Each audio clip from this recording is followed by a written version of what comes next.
Hello दोस्तों, स्वागत है आपका हमारे नई वीडियो में। तो इस वीडियो में हम आपके जो बेसिक सर्वेइंग का चैप्टर था ना आपका लीनियर मेजरमेंट या फिर चेन सर्वेइंग, उसके हम 2 लेक्चर ऑलरेडी कवर कर चुके हैं। एंड इस लेक्चर में हम आपका जो प्रिंसिपल ऑफ चेन सर्वेइंग है उसके कुछ एक्सेसरीज और आपके टाइप्स ऑफ रेंजिंग जो है उसको डिस्कस करेंगे। तो ये वीडियो थोड़ा शॉर्ट रहेगी, तो जल्दी से शुरू करते हैं हम अपने लेक्चर से। लेकिन उससे पहले मैं आपको दिखा दूं, तो मैंने अपने फर्स्ट या फिर सेकंड लेक्चर जो था ना, उसमें मैंने डिस्कस किया था कि जो आपका चैप्टर नंबर 2 है उससे मिनिमम टू मिनिमम आपके 25 नंबर के क्वेश्चन तो आते ही आते हैं। मैंने आपको पुरानी वीडियोस में बताया था कि कौन से क्वेश्चन आते हैं, लेकिन इस वीडियो में ना एक क्वेश्चन हमेशा रिपीट होता ही होता है। वो क्वेश्चन है ये चेन वाला, जिसमें आपको एक चेन दी होगी, उसकी लेंथ जब हमने मेजर करी होगी डिस्टेंस, तो उसकी डिस्टेंस कुछ आई होगी ना, तो उस चेन की लेंथ हमें इनकरेक्ट पता चलती है हमें बाद में, तो हमें उसकी करेक्ट लेंथ बतानी है। तो इस क्वेश्चन को मैं नेक्स्ट वीडियो में कवर करूंगा, बट मैं आपको बता देता हूँ कि इस चैप्टर से आपका ये क्वेश्चन तो इंपॉर्टेंट पूछेगा ही पूछेगा। आपका जो चेन सर्वे है ना, ये वाला क्वेश्चन तो आपका पूछेगा चेन से रिलेटेड क्वेश्चन। तो शुरू करते हैं अपने टॉपिक से। लेकिन इस वीडियो को शुरू करने से पहले ना, जितने भी स्टूडेंट्स हैं वो प्लीज कमेंट में ना अपनी प्रेजेंट लगा दो, वहां पे प्रेजेंट कमेंट टाइप कर दो, ताकि मुझे पता चल जाए कि आप एक्चुअल में इस वीडियो को देख भी रहे हैं। या फिर क्या है कि व्यूज आएंगे लेकिन मुझे एक्चुअल में पता नहीं चलेगा कि यार मेरी वीडियोस को एक्चुअल में पूरे बच्चे देख रहे हैं या नहीं। तो आप ना कमेंट में प्रेजेंट टाइप कर दो या फिर यस टाइप कर दो, उससे मेरे को आइडिया लग जाएगा कि भाई कितने लोग मेरी वीडियो एक्चुअल में कंप्लीट वॉच करते हैं। तो शुरू करते हैं हम अपने मेन टॉपिक से। तो कि जो हमारा पहला टॉपिक जो इस वीडियो का रहेगा वो रहेगा हमारा प्रिंसिपल ऑफ चेन सर्विंग। अब मैंने आपको कहा है कि प्रिंसिपल ऑफ सर्विंग तो आपके दो वो अलग हैं, लेकिन प्रिंसिपल ऑफ चेन सर्विंग अगर आपसे टेस्ट में पूछेगा, प्रिंसिपल ऑफ सर्विंग तो आपसे पेपर में पूछेगा ही पूछेगा, लेकिन अगर आपसे चेन सर्वे पूछ ले तो उसका प्रिंसिपल क्या होता है। तो यहाँ पे लिखा हुआ है the principle of chain serving is triangulation. Triangulation का मतलब है एरिया को ट्राइंगल के फॉर्म में डिवाइड कर देना, which means to divide the whole area into network of triangles of suitable sides. यहाँ पे इसका मतलब यही है कि अपने एरिया को ट्राइंगल्स की फॉर्म में डिवाइड कर देना, ताकि आप उससे अपने एक पर्टिकुलर एरिया का आप पूरा सर्वे कर सके और उसके टोटल एक्चुअल डिस्टेंस जो 2 पॉइंट्स के बीच रहेगी ना, फिर कितने भी पॉइंट्स के बीच रहेगी, उससे आप पता कर सकें। तो यही हमारा ट्राइंगुलेशन कहलाता है कि एरिया को ट्राइंगल्स में डिवाइड कर देना और तब जाके उसका सर्वे करना। अब हमारे कुछ एक्सेसरीज आती है जो कि चेन सर्वे में इस्तेमाल होती है। आपका जो यहाँ पे एक्सेसरीज दे रखी है ना, इससे पहले मैं आपको एक चीज़ बताना चाहूँगा कि जो आपका इक्विपमेंट्स हैं, आपके जो चेन सर्वे में इक्विपमेंट्स यूज़ होते हैं वो डिफरेंट होते हैं। और जो आपके एक्सेसरीज है, मतलब ये एडिशनली चीज़ें आप इन्हें समझ सकते हो कि ये आपके सर्वे में इस्तेमाल होती है। लेकिन जो आपके इक्विपमेंट होते हैं मेन, वो तो मैंने आपको पहले पिछली वीडियो में कवर कर चुका हूँ। ये पार्ट 2 वाली वीडियो में कवर करा है मैंने इसको, तो आप उस वीडियो को जाके देखिए, तभी आप आगे के लेक्चर्स को देखिए, क्योंकि ये आपस में सारे लिंक है। अगर आपने पुराने वीडियोस नहीं देखे हैं तो आप हमारे चैनल पर जाइए, आप या फिर तो चेन सर्वेइंग सिविल पाठशाला यूबीटीआर सर्च करें, वहां आपको मिल जाएंगे। तो अगर हम एक्सेसरीज पे देखें तो हमारा जो पहला आता है ना, इस पे pegs pegs these are use to mark a definite point temporarily. इसका मतलब क्या है कि इसे हम यूज करते हैं, एक जो पैक्स होता है ना हमारे, इस डिवाइस या फिर इंस्ट्रूमेंट का हम यूज करते हैं किसी डेफिनेट पॉइंट को टेम्पररी मार्क करने के लिए। कोई डेफिनेट पॉइंट, आपका कोई फिक्स पॉइंट है ना, जैसे कि आपके ग्राउंड के बीच में कोई फिक्स पॉइंट आपने मान लिया, तो उससे टेम्पररी मार्क करने के लिए, परमानेंट मार्क नहीं करना है, टेम्पररी मार्क करने के लिए हम पैक्स का इस्तेमाल करते हैं। अब आपके सेम यहाँ पे एरोस आते हैं। एरोस आपके क्या होते हैं, this are use to mark end point of a chain length. आपने एरोस देखा होगा ना, जैसे अगर आपकी चेन लेंथ है, अगर वो 20 मीटर की है और आपका एरिया 100 मीटर का है, तो आप क्या करेंगे, वहां पे एरोस डालेंगे। आपको इनका स्ट्रक्चर याद रखने की जरूरत इतना नहीं है। अगर पॉसिबल होगा तो मैं आपको स्क्रीन पे ही आपको इनके आपके डायग्राम या फिर स्ट्रक्चर अटैच कर दूंगा, तो आप उसे देख सकते हैं। लेकिन आपको सिर्फ इनके बारे में पता होना चाहिए कि एरोस क्या होते हैं, पैक्स क्या होते हैं, किस काम के लिए आते हैं। अब जो हमारा तीसरा है यार, ये बहुत ही इंपॉर्टेंट है, मोस्ट इंपॉर्टेंट आपका जो होता है ना, वो रेंजिंग रॉड होता है, क्योंकि पूरा सर्वे आपका चेन और रेंजिंग रॉड पे ही डिपेंड होता है।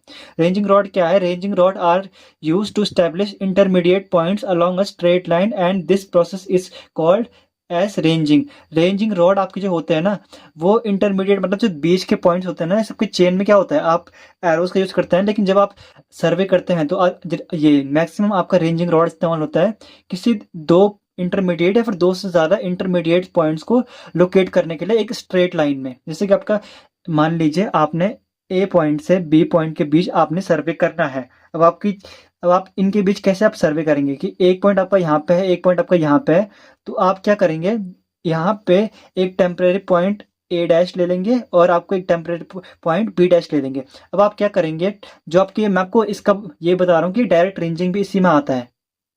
तो आप पहले ए से ए डैश को देखेंगे, फिर ए डैश से बी को देखेंगे, क्योंकि अगर ये इसकी स्ट्रेट लाइन में है तो ये भी होना चाहिए इसी की स्ट्रेट लाइन में, और जब बी डैश है वो फिर बी के एकदम स्ट्रेट लाइन में होनी चाहिए चारों के चारों पॉइंट। मतलब ये आपस में देखना पड़ता है कि हमें जैसे बी डैश है वहां से बी स्ट्रेट दिख रहा है कि नहीं। अगर यहाँ से स्ट्रेट दिख रहा है तो मतलब हमें फिर ए डैश से देखना है कि बी डैश स्ट्रेट लाइन में है कि नहीं है। इसका सिंपल सा मतलब यही है। और रेंजिंग रॉड पे आपका इसीलिए यूज होता है क्योंकि आपको इंटरमीडिएट पॉइंट्स को लोकेट करने के लिए, फिर स्टैब्लिश करने के लिए, स्टैब्लिश करने के मतलब वहां पे टेम्परेरी पॉइंट्स या फिर आपको स्टैब्लिश करना, मतलब उसे बनाना, एक टेम्परेरी पॉइंट बनाते हैं हम रेंजिंग रॉड से, उसे ही आप रेंजिंग कहते हैं। रेंजिंग मतलब क्या होता है मैं आपको आगे भी बताऊंगा, लेकिन अगर आपको समझ नहीं आया है तो रेंजिंग का मतलब है कि मतलब किसी भी एक स्ट्रेट दो पॉइंट्स को लोकेट करने के लिए आप उसके बीच टेम्परेरी पॉइंट्स को लोकेट कर दें, उसी को आप रेंजिंग कहते हैं।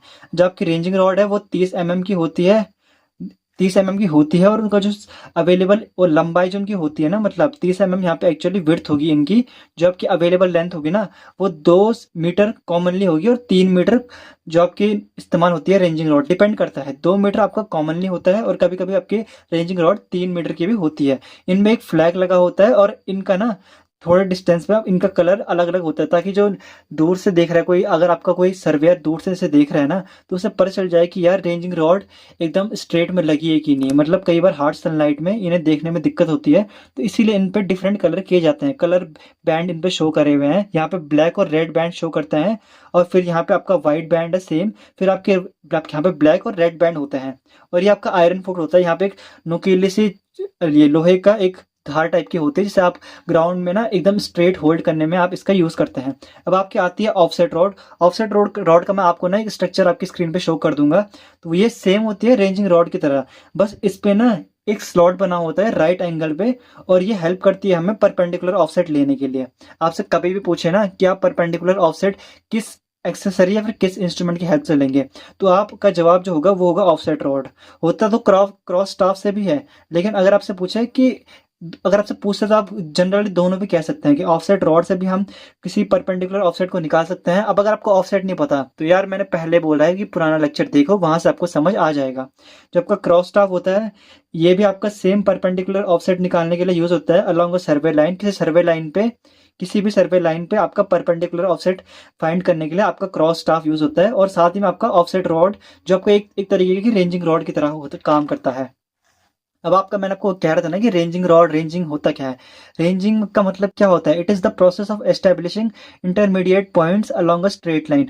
किसी भी स्ट्रेट लाइन में इंटरमीडिएट मतलब मध्य मध्य यानी कि बीच के पॉइंट्स को हम स्टैब्लिश करते हैं, वहां पे मतलब बनाते हैं, या फिर हम वहां पे उसे लोकेट करते हैं ताकि हम अपना सर्वे को प्रोसीड कर सकें।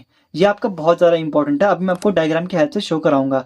अब ranging of line is done with the help of ranging rod. मैंने आपको बताया है कि रेंजिंग हम किसकी हेल्प से करेंगे, रेंजिंग रॉड की हेल्प से। ये आप कॉलेज में प्रैक्टिकल जरूर करेंगे। इस पे आपका जो 3rd सेमेस्टर है ना, इसमें एक न एक प्रैक्टिकल तो जरूर होगा, और अगर नहीं भी होगा ना तो आपके टीचर आपको बेसिक से नॉलेज तो दे ही होगी आपके टीचरों ने। अब इसके भी टाइप्स होते हैं, इसके आपके टाइप्स होते हैं डायरेक्ट रेंजिंग और इनडायरेक्ट रेंजिंग। आपका इनडायरेक्ट रेंजिंग जिसे हम रेसिप्रोकल रेंजिंग भी कहते हैं, उसको हम बाद में डिस्कस करेंगे। पहले हम डायरेक्ट रेंजिंग को डिस्कस करते हैं। वो डायरेक्ट रेंजिंग है और इनडायरेक्ट है, इसमें आपके इंटरमीडिएट पॉइंट्स आपके स्टैब्लिश होंगे ही होंगे, चाहे आपकी कोई सी भी रेंजिंग हो। तो इसमें क्या होता है, हम डायरेक्ट रेंजिंग कब करते हैं, जब हमारा, मैं आपको अगर समझाऊं, जैसे आपका ए आपका और बी पॉइंट है ना, हम इसे कब करेंगे, जब आपके जो ए और बी दोनों जो एंड पॉइंट्स है ना वो इंटरविजिबल है, कि मतलब आप ए से बी को देख सकते हैं और आप बी से ए को देख सकते हैं, तभी आपका डायरेक्ट रेंजिंग परफॉर्म होगा। और अगर आप मान लीजिए कि यह आपका बहुत ज़्यादा किसी यहाँ पे है, आपका बी पॉइंट आपका यहाँ पे नहीं यहाँ पे है, तो इसे लोकेट करने के लिए, या फिर आपका बी पॉइंट यहाँ पे है तो इसे लोकेट करने के लिए आप डायरेक्ट रेंजिंग का इस्तेमाल नहीं कर सकते हैं। मतलब आपके दोनों पॉइंट्स ना आपस में एक दूसरे के विजिबल होने चाहिए। अगर आपके आपस में जैसे यहाँ पे एक दूसरे के विजिबल है तब आप डायरेक्ट रेंजिंग करेंगे। डायरेक्ट रेंजिंग में आपका यहाँ पे यही लिखा हुआ है कि आप जो डायरेक्ट रेंजिंग करेंगे ना वो कब करेंगे, जब आपके इंटर विजिबल होंगे आपके एंड पॉइंट्स, जो आपके दोनों एंड पॉइंट्स मैंने आपको समझाया ना ऊपर, वो जब आपस में एक दूसरे को, आप उन दो पॉइंट से लोकेट कर सकते हो दूसरे पॉइंट को, एक पॉइंट से आप दूसरे पॉइंट को लोकेट कर सकते हो, तब आप अपने डायरेक्ट रेंजिंग को परफॉर्म करेंगे। डायरेक्ट रेंजिंग के लिए आपके जो मिनिमम रिक्वायरमेंट होगी ना, वो आपकी डायरेक्ट रेंजिंग के लिए 2 इंसान तो मिनिमम चाहिए ही चाहिए, और 3 रेंजिंग रॉड रिक्वायर्ड होगी। ऐसा जरूरी नहीं कि आपकी रेंजिंग रॉड है उसे किसी पर्सन को ही होल्ड करना है अपने हैंड पे, उसे आप ग्राउंड पे फिक्स भी कर सकते हैं। तो इसके लिए मिनिमम 2% तो चाहिए ही चाहिए होगा।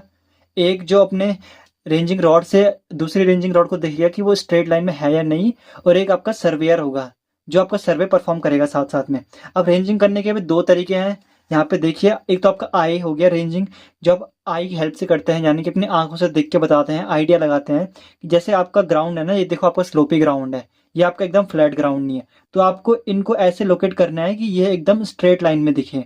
यहाँ पे सिंपल सा लिखा हुआ है, this method is very simple, this type of ranging requires one surveyor and one assistant follower.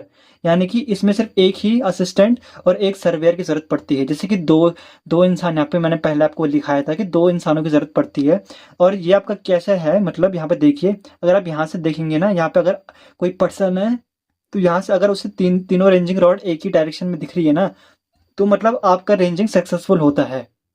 और दूसरा जो आपका आता है वो है आपका लाइन रेंजर। लाइन रेंजर क्या है, एक स्मॉल रिफ्लेक्टिंग इंस्ट्रूमेंट होता है। आपने देखा होगा अगर कॉलेज में प्रैक्टिकल होगा ना आपका, तो आपको एक इंस्ट्रूमेंट दिखाएंगे जिसमें ना 3 साइड से मिरर लगे होंगे, ट्राइंगल्स शेप का होगा, कुछ कुछ ट्राइंगल शेप का होगा, तो उससे भी आप लोकेट कर पाएंगे। उससे आप एक एक साइड से अगर आप उसे देखेंगे ना, तो वो थोड़ा रिफ्लेक्शन टाइप का शो करेगा, तो उसकी हेल्प से भी आप रेंजिंग परफॉर्म कर सकते हैं। डायरेक्ट रेंजिंग की बात कर रहा हूँ मैं, इनडायरेक्ट रेंजिंग की बात नहीं कर रहा हूँ। और इसी से आप फिक्सिंग कर सकते हैं इंटरमीडिएट पॉइंट्स को सर्वे लाइन के ऊपर। ठीक है, it is use when survey line is too long.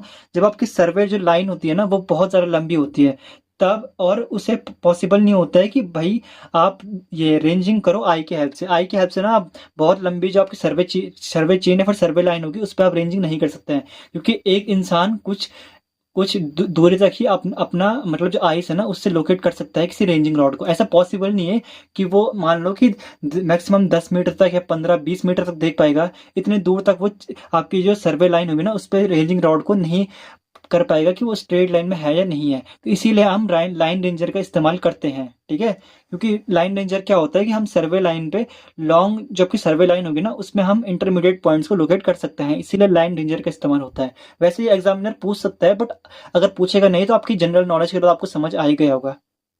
अब आपका दूसरा आता है इनडायरेक्ट रेंजिंग। इसे हम रेसिप्रोकल रेंजिंग भी कहते हैं। देखना, एक नंबर का क्वेश्चन यहाँ से बन सकता है कि रेसिप्रोकल रेंजिंग किसे कहते हैं, तो इनडायरेक्ट रेंजिंग को ही हम रेसिप्रोकल रेंजिंग कहते हैं।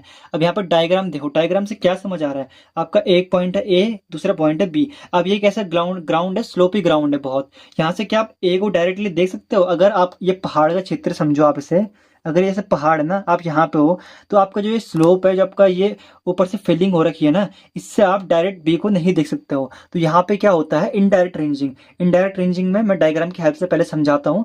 पहले हम जो इंटरमीडिएट पॉइंट्स है ना, इसमें हम क्या करेंगे, पहले ए से सी को देखेंगे, अगर ये दोनों स्ट्रेट लाइन में है तो फिर हम सी से डी को देखेंगे, और फिर हम डी से बी को देखेंगे। अब जैसे कि आपको पता है कि ये सी और टी एकदम स्ट्रेट लाइन में होंगे, बट ये ए और सी इसके इसके अकॉर्डिंग ये ए और सी नहीं होंगे स्ट्रेट लाइन में। तो हम इसे क्या करेंगे, पहले हम सी को नीचे लेके आएंगे, फिर जब ए सी और डी स्ट्रेट लाइन में होंगे लेकिन सी बी और डी नहीं होंगे तो हम डी को लेके आएंगे नीचे। तो सेम ऐसा ही आपका जो अगर आप डायग्राम की हेल्प से समझाना चाहते हो तो आप इसे ऐसे समझा सकते हो। बुक में बहुत डिटेल में दिया हुआ है, लेकिन सिर्फ आप ये समझिए कि हम रेसिप्रोकल रेंजिंग क्यों करते हैं। जब हमारे इंटरमीडिएट पॉइंट्स हम तब लोकेट करते हैं इसमें जब हमारे एंड पॉइंट्स जो होते हैं ना वो हमें इंटरविजिबल नहीं होते हैं, मतलब हम ए से बी को नहीं देख सकते हैं, बी से हम ए को नहीं देख सकते हैं। तो यहाँ पे लिखा हुआ भी है, this method is use when end stations are not intervisible due to rising ground. Rising ground कह लो या फिर आपका फिलिंग ग्राउंड कह लो। For indirect ranging minimum 2% and 4 ranging rod are required.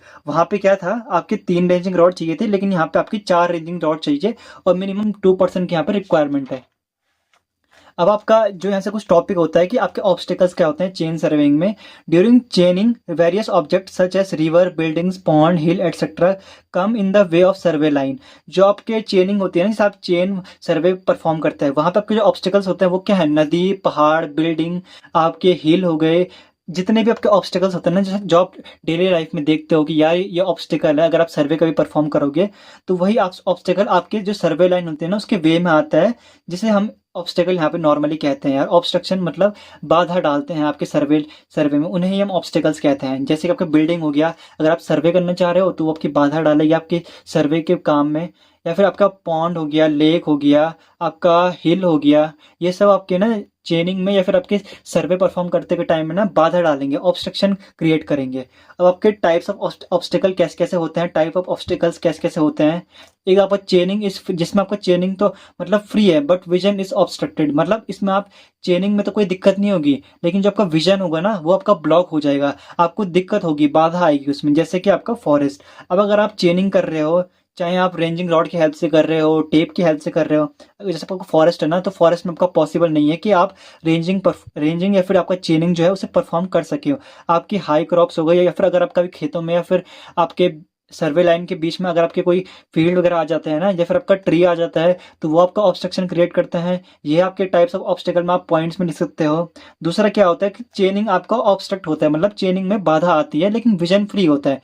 जैसे कि आपका नदी है, आपका पॉन्ड देख लो आप क्या है, दूसरा साइड आपका पॉइंट तो आपको विजिबल हो रहा है लेकिन आप उसमें चेनिंग नहीं कर सकते ना, तो यहाँ पे आपका चेनिंग में बाधा आ गई, यानी वो ऑब्स्ट्रक्टेड हो गया।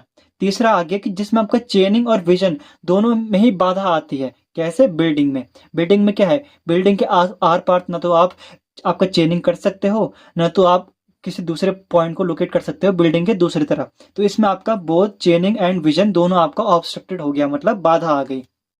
अब यहाँ पे कुछ एडवांटेजेस सुन लो। पूछ सकता है कि एडवांटेजेस क्या है चेन सर्वे के, तो यहाँ पे ये सिंपल मेथड है, प्रोड्यूसेस ये procedures are straight forward and easy to learn. इसमें जो आपके प्रोसीजर होते हैं वो बहुत ही स्ट्रेट फॉरवर्ड होता है कि आपको टेप की हेल्प से लेना है या फिर आपको चेन की हेल्प से लेना है या फिर रेंजिंग रॉड की हेल्प से लेना है। तो इसमें ये बहुत सिंपल मेथड है, स्ट्रेट फॉरवर्ड है और इसे कोई आसानी से याद भी कर सकता है। Making it widely use for basic field work. जो इसे मतलब जो आपके मैंने आपको बताया ना कि ये स्ट्रेट फॉरवर्ड है, इजी टू लर्न है, ये आपका बहुत ज़्यादा मतलब आपका हेल्प करता है, या फिर आप कह लो इसकी इसी की वजह से ना हम आपका चेन सर्वे को परफॉर्म करते हैं, क्योंकि ये बहुत ही स्ट्रेट फॉरवर्ड होता है और आसानी से इसे सीखा जा सकता है, जो आपका बेसिक फील्ड वर्क में काम आता है। लो कॉस्ट इक्विपमेंट, मतलब जो आपके चेन और टेप होता है ना, एरोस हो गए, पैक्स हो गए, रॉड्स हो गया, वो इतने एक्सपेंसिव नहीं होते हैं। कभी आप देखना जब आपके पैक्स होंगे या तो वो लकड़ी के होंगे, वुडन पैक्स होते हैं, आपके आपके टेप हो गए, कितने ही कॉस्टली होंगे, नहीं होंगे वो हज़ारों में। आपके टेप किसी टेप की कॉस्ट आपके हज़ारों में तो नहीं होगी, आपकी चेन की एक्चुअल में हो सकती है, बट इतने इक्विपमेंट ये महंगे नहीं होते जैसे कि आपके एडवांस इंस्ट्रूमेंट होते हैं। एडवांस इंस्ट्रूमेंट आपके जैसे ईडीएम हो गया, आपके बहुत से इक्विपमेंट हैं, आपके टेक्योमीटर हो गया, ये आप आगे पढ़ेंगे, या तो आप फोर्थ सेमेस्टर में पढ़ेंगे इन्हें, या तो आप हो सकता है कि थर्ड में आपको इंट्रोडक्शन दे दें इसका। ये आपका suitable for small fairly level areas, work well where ground is relatively flat and details are simple. ये आपका वहाँ वहाँ सुटेबल है, मतलब इसे आप वहाँ वहाँ परफॉर्म कर सकते हैं जहाँ आपका स्मॉल हो और आपका फेरी लेवल्स हो, मतलब आपका एकदम बेसिक एरिया हो, मतलब कुछ ज़्यादा उसमें डिटेल वगैरह ना हो, डिटेल सिंपल हो, उसमें फ्लैट हो एकदम ग्राउंड, ज़्यादा ऊबड़ खाबड़ ना हो। और जो चौथा है वो है easy to use and replace. Standard tools are light portable and can be quickly replaced if damage. ये जो आपके टूल्स होते हैं ना, इसमें वैसे आपका रेंजिंग रॉड हो गया, इसमें एक और आपके कई इक्विपमेंट्स आते हैं, जैसे कि आप चैप्टर 4 में पढ़ेंगे ना, आपका बहुत सारे इक्विपमेंट आते हैं, लेवलिंग मार्क आपके आते हैं। तो वो इक्विपमेंट्स क्या होता है ना कि वो इजी टू यूज़ और रिप्लेस होते हैं, अगर वो ख़राब हो भी गए ना तो उन्हें हम रिप्लेस कर सकते हैं। जो आपके सर्वेइंग या फिर चेन सर्वे में इस्तेमाल होते हैं ना, कई बार चेनिंग में भी हम इलेक्ट्रॉनिक इंस्ट्रूमेंट का यूज़ कर लेते हैं। Easy to use and replace का यही मतलब है। Standard tools are light portable, वो बहुत ज़्यादा हल्के होते हैं। अब आप देखिए जो आपके टूल्स होंगे ना, वो ऐसे नहीं होंगे कि 10-10 किलो के होंगे या फिर 5-5 किलो के होंगे, बहुत ही लाइट वेट होंगे, उसे आप कहीं भी कैरी कर सकते हैं और उसे क्विकली हटा भी सकते हैं, मतलब उसे रिप्लेस कर सकते हैं अगर वो डैमेज होता है। अब इसके कुछ डिसएडवांटेज भी है, डिसएडवांटेज सुन लो एक बार। डिसएडवांटेज इसका ये है कि limited to small simple sites. जब आपका चेन सर्वे है ना, वो लिमिटेड एरिया पे आप इसका इस्तेमाल कर सकते हैं, आप इसका एकदम बड़े एरिया पे इस्तेमाल नहीं कर सकते चेन सर्वे का। और जो आपके insufficient and practical for large complex और डेंस डिटेल डेंस एरिया, जैसे कि आपको बहुत ज़्यादा डिटेल वाला कोई सर्वे परफॉर्म करना है ना, वहाँ पे आप चेन सर्वे का इस्तेमाल नहीं कर सकते, वहाँ पे आप और टाइप के सर्वे का इस्तेमाल करेंगे। बट ये इसीलिए लिमिटेड होता है स्मॉल साइट्स के लिए, स्मॉल और सिंपल साइट। जैसे कि मैंने आपको कहा फ्लैट ग्राउंड हो गया, आपकी ज़्यादा डिटेल नहीं है, डिटेल जहाँ पे सिंपल होगी वहाँ पर आप इसे परफॉर्म करेंगे।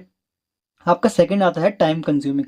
अब देखो ये टाइम कंज्यूमिंग तो है, एक बंदा आपका चेनेज से आपको मेजर करेगा लेंथ, एक बंदा आपका पैक्स लगाएगा या फिर जो आप कह लो आपका ऑफसेट मेजर करेगा, तो मतलब इसमें 2 या 3 जनों की एक्चुअल में ज़रूरत पड़ती है, तो एक टाइम कंज्यूमिंग बहुत ज़्यादा है।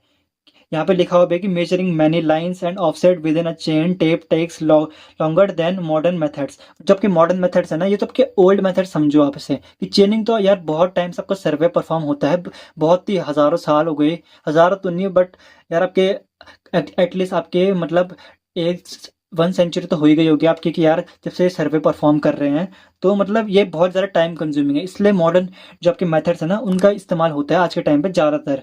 और नॉट सुटेबल ऑन स्टीप और वाटर लॉग टेरेन, मतलब आपका वाटर लॉग मतलब जहाँ जल भराव का एरिया होता है ना ज़्यादातर, और आपका स्टीप मतलब एकदम खड़ी चढ़ाई वाला एरिया है। जैसे कि आपका माउंटेन तो इतना खड़ी चढ़ाई होती नहीं, लेकिन कई एरिया होते हैं कि एकदम खड़ी चढ़ाई होते हैं, वहाँ पे आपका जो चेन सर्वे है ना, उसे परफॉर्म नहीं किया जा सकता। ठीक है, तो यार मुझे नहीं लगता कि अब इसमें कुछ बताने लायक है। हाँ, इसमें एक जो चेन वाला क्वेश्चन था ना, मैंने आपको बताया था शुरुआत में, वो आपका रिपीट बहुत ज़्यादा होता है। मैं अगर आपको पेपर दिखाऊं 2024 का, ये देखो बेसिक सर्वेइंग का 2024 का पेपर है। अगर मैं इसमें क्वेश्चन दिखाऊं ना, तो इसमें चेन वाला क्वेश्चन पूछता ही पूछता है। अगर आप चाहें तो मैं इसको दूसरे लेक्चर में कभी कवर कर दूंगा, या फिर जब मैं आपके लिए ना पेपर से पहले एक सीरीज लेके आऊंगा जिसमें आपके मोस्ट इंपॉर्टेंट क्वेश्चंस और उनके सॉल्यूशन भी कराऊंगा, तो उसमें मैं कवर कर दूंगा। तो आप उसकी टेंशन मत लो। बस यार वीडियो पे आपने थोड़ा रिस्पॉन्स दिखाओ। अगर आपको वीडियो अच्छी लगी हो ना, तो वीडियो को लाइक करना, वीडियो को कमेंट करना। जो मैंने आपको कहा था कि अगर आपको कहीं पर समझ नहीं आता है ना, तो आप कमेंट कर दो, क्योंकि हो सकता है किसी और स्टूडेंट्स को ना वो चीज़ पता होगी, तो वो मेरे से पहले आपका डाउट क्लियर कर लेगा। तो इसीलिए मैं आपको कहता हूँ, अगर आपको कोई भी डाउट है तो आप वीडियो पे कमेंट करो, मैं उसका रिप्लाई 100% दूंगा। मैं श्योर आपको बुक करता हूँ कि मैं आपका कमेंट का पढ़ता हूँ, आपका रिप्लाई भी करता हूँ। आपका ये जो चैप्टर था ना, वो पूरा खत्म हो चुका है। हमारे चैनल पे चैप्टर अब पूरा खत्म हो चुका है। इसके बाद हम आपका, अगर मेरे को टाइम मिला तो इसका जो थर्ड चैप्टर है ना, जो शायद इसमें प्रिज्मेटिक और कंपास सर्वे है, तो अगर मेरे को टाइम मिल गया तो मैं उसके लेक्चर भी अपलोड कर दूंगा, अगर मुझे टाइम मिल गया। एंड अगर आपको वीडियो अच्छी लगी हो ना, तो प्लीज़ वीडियो को लाइक कर देना, हमारे चैनल को सब्सक्राइब कर देना। एंड मिलते हैं हम अपने नेक्स्ट वीडियो में। तब तक के लिए अपना सिलेबस पूरा कवर करें एंड स्टे ट्यून्ड।